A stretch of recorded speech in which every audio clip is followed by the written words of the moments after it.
Thanks, Louise. So the way that we as social work is using social media in what we would call a purely social way, i.e. not just thinking about putting out marketing messages on social media and hoping somebody sees it, but by using it as a way to get to know people, to engage with people, to really understand people. In fact, a lot of the time when I describe what Status Social does, I describe ourselves as a people agency who uses social media to get to people rather than as a social media agency.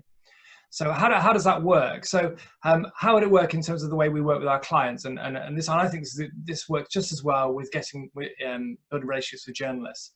So the first thing clearly is about finding out people's names. And I think often we see an organization that we want to get our press release into or our news into as an organization. So if we want to get into BBC East Midlands Today, the first key thing is actually to find out the name of the reporter or the reporters who could possibly be interested in our story. Or maybe it's the news desk, or maybe it's the planner. And all this information is certainly available just by giving them a call, but if nothing else, it's very easy also to do a search on social media and find out what their names are first.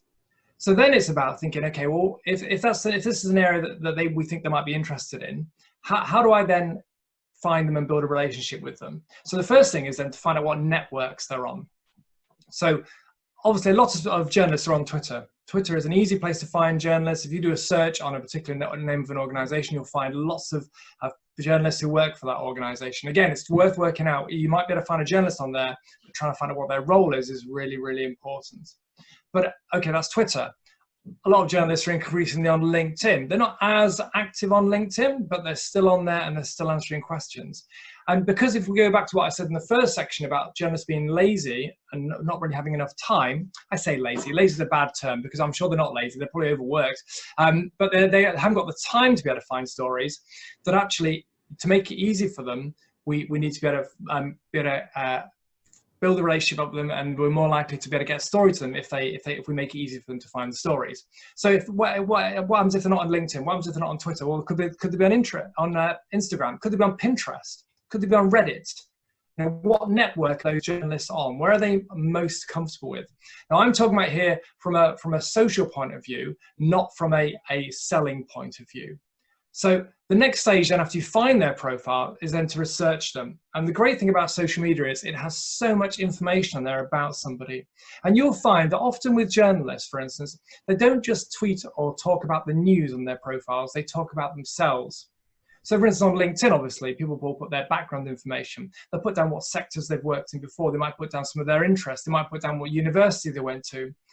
There's lots of information on there. With Twitter, you can go back through sometimes years of tweets and find out all sorts of information that maybe the journalist has forgotten is on there, but you can find out information about them. So what you're doing then is like any situation where you're trying to get to know somebody.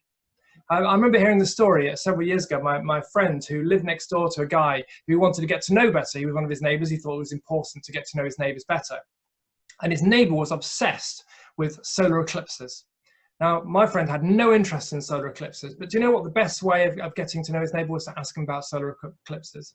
And I think often with social media, we think about it being a point of view of kind of just throwing our own message down the throat of people, but actually it's about getting to know them and understanding their interests. So then if you do that, then it's about then engaging with them on their terms. So if a journalist is tweeting about going for a run, then you tweet them about asking them how the run is, or you talk about your own run. What are you engaging with them on their terms? We worked for a company that was trying to get in with architects. And when architects tweeted about whether it was right to eat lemon curd from a jar, we then engaged with them about eating lemon curd from a jar. What you're doing is you're getting on their level. You're saying, I'm interested in you as a person. And going back to what Louise said in the very first thing, it's about being authentic, because there's no point going on there pretending that you're the same as them. There's no point pretending to be somebody you're not. You've still got to be authentic, but you're looking for those moments of rapport. So one of the things that we do often before somebody comes to visit us in our studio is we go through their social media and we look at who they are and what they like. And we had a visitor from a local journalist a couple of years ago, and we did some big research into who he was. Went through his Facebook page, because unfortunately most people don't have their privacy settings on lockdown still.